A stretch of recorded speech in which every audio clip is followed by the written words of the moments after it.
What's up, everybody? My name is Scott, and you're watching Kentucky Ballistics. This is the Lahti, and she is very similar to the Solarthern, but also has some differences. You literally have to crank it back.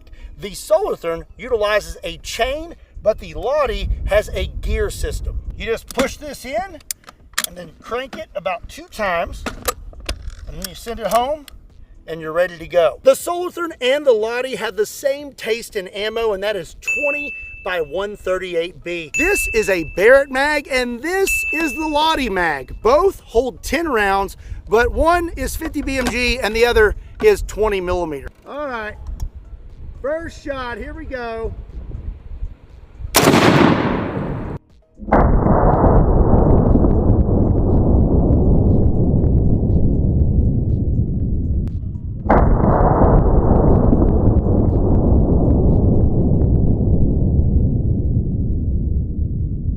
Okay, so I learned 2 things. 1, my Lahti is functioning properly, and 2, you don't want to be too close to a muzzle brake of a 20 millimeter. I'm gonna say that Lahti right there is nothing to shake a stick at.